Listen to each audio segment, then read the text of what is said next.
Sa simula pa lang, bago pa man dumating ang mga kalsada, kamera at kontrata, narito na kami.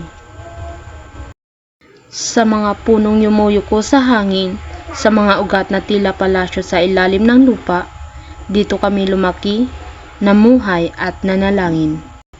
Ang lupaing ito ang nagsilbing aming paaralan, simbahan at ospital. Ngunit hindi lahat ng mata ay marunong tumingin. May mga mata na lupa lang ang nakikita, may mga kamay na pera ang batayan ng halaga. Kaya ngayon, sa gitna ng katahimikan ng gubat, may tinig kaming binubuhay.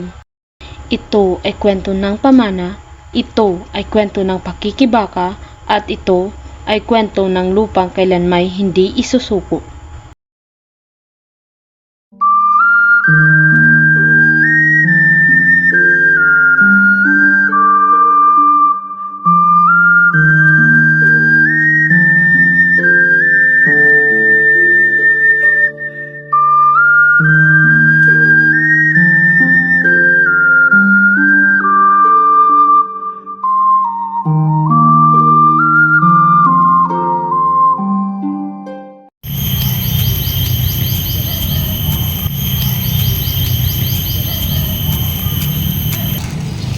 Apo, alam mo kung bakit mahalaga ang lupang ito. Hindi lang ito basta lupa. Ito'y tirahan, pagkain, gamot at alala ng ating mga ninuno. Pero Lolo, bakit may mga dayuhan na dumating kahapon? May mga dala silang mga papel at kamera. May balak silang bilhin ng lupa. Ngunit ang lupang ito hindi para ibenta. Ito'y minana sa atin at dapat pangalagaan.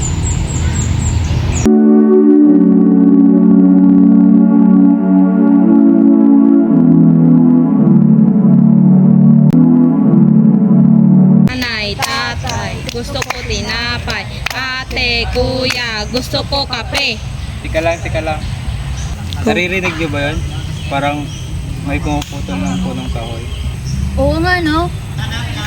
Teka, sasabihan ko si Lolo.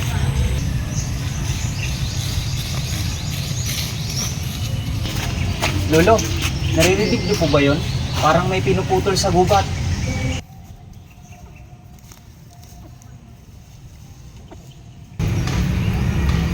Hindi sila taga rito. Hindi nila alam ang halaga ng lupa.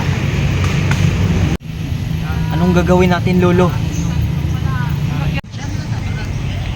Ipaalam natin sa barangay at sa DNR.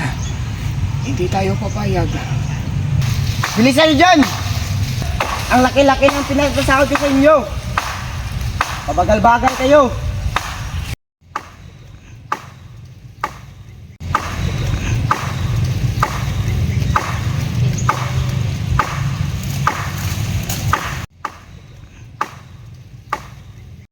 At wala na, tuluyan na nilang sinira ang kagubatan.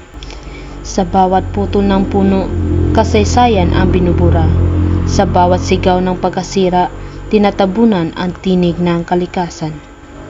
Hindi nila nakikita ang ganda ng bawat sanga, ang kwento sa bawat ugat, ang panalangin sa bawat dahon. Para sa kanila, ito ay negosyo, pero para sa amin, ito ay buhay. At sa bawat punong bumagsak, isang bahagi ng aming pagkatao ang nawawala.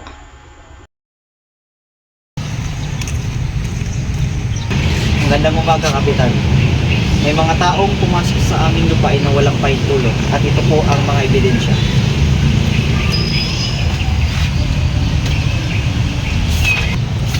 Hindi natin nahayang lapasanganin ang karapatan ng inyong tribo, Lando.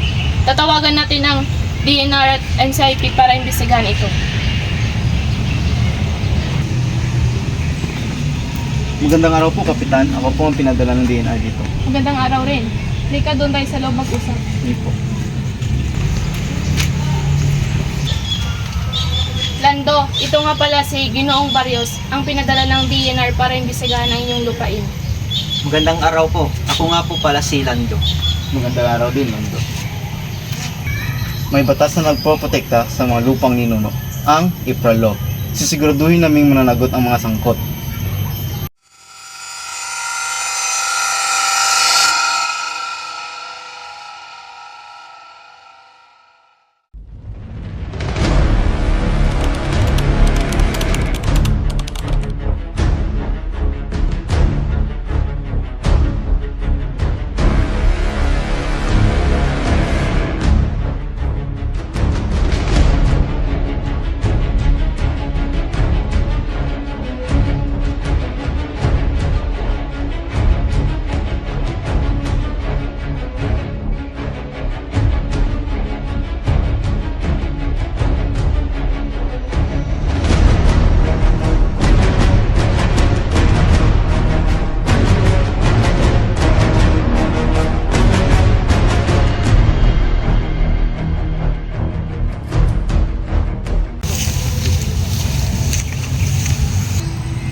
Ayon sa aming investigasyon, pag-ari ng Santos Lumber Company, ang truck at gamit, isasampa namin ang kaso. Maraming salamat sa inyong tulong, mga apo.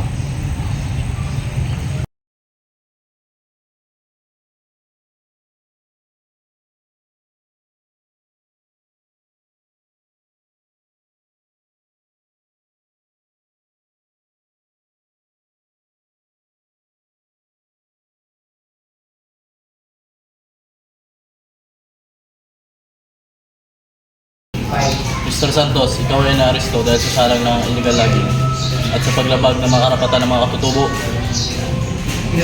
Mr. Santos, ikaw ay may karapatang manahimik o magsawalang tibo.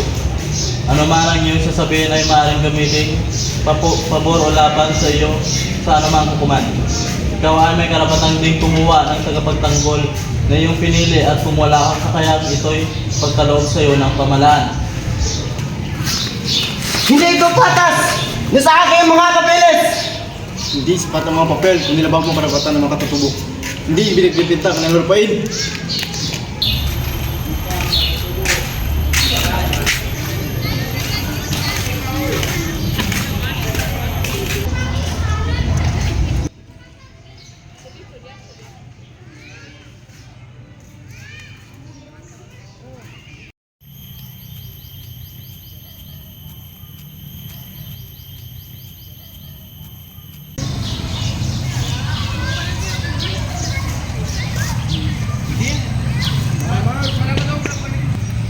Lolo, ligtas na po ba ang ating lupa?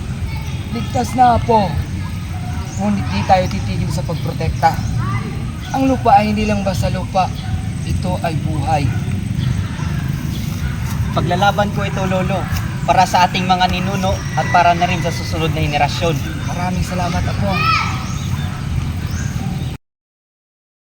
Ang pagtatapos ng kwentong ito ay simula ng panibagong panata.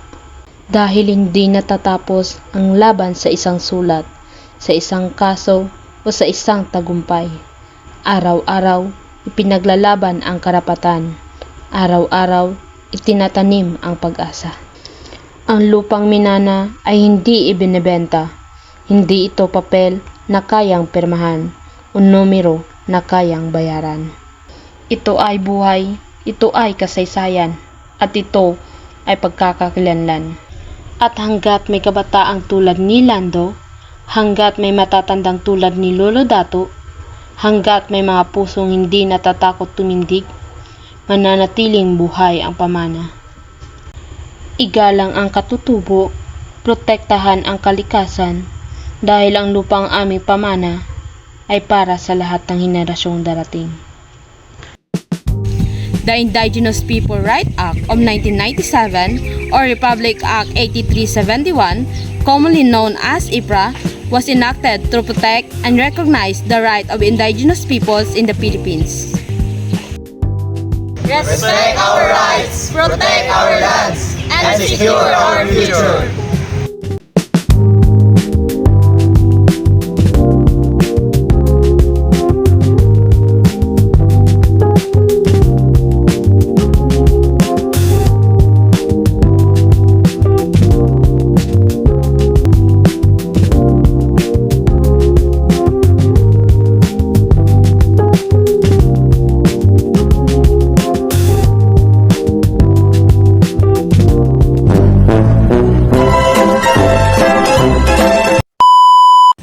Naririnig niyo ba yun? Parang may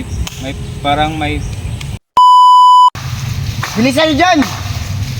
Ang papa... Magandang araw po.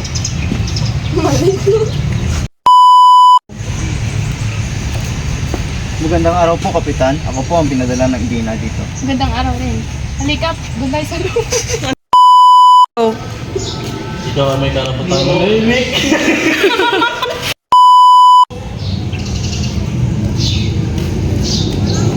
Inay, tama! Lupa ang katutubo, ipaglaban!